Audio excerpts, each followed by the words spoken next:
বাবরি মসজিদের বড় ইতিহাস আছে।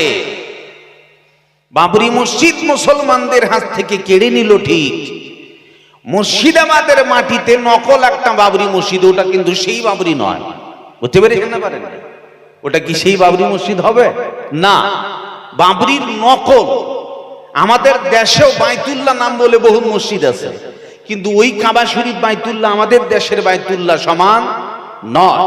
বাবরি মসজিদ আপনার মুর্শিদাবাদে হবে এটা ঠিক, কিন্তু নিশ্চয়ই সেই বাবরি মসজিদ নয়।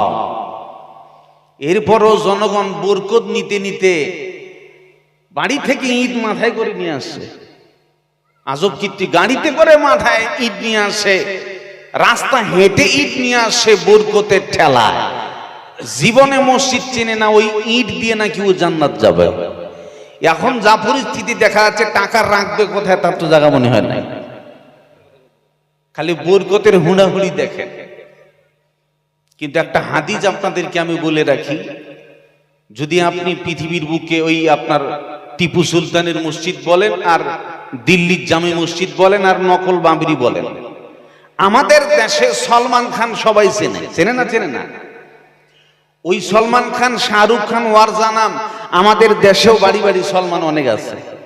ওই সলমান এই সলমান কিন্তু সমান নয়, তার একটা প্রভাব আছে, তার দাম আছে, জেনে রাখবেন ভালো করে।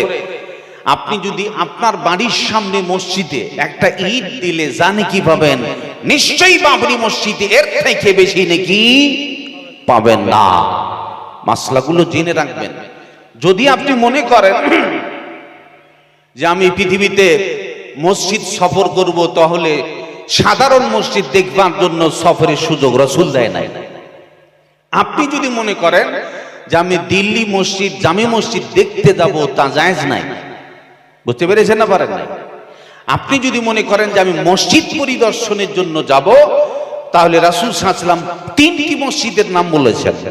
টাকা থাকলে, মসজিদ দেখার উদ্দেশ্য হলে তিনটি মসজিদে যাও, বাইতুল মাকদিস এবং মসজিদে নববী, পৃথিবীর শ্রেষ্ঠ মসজিদ মক্কা নগরীতে, তার নাম কাবা শরীফ।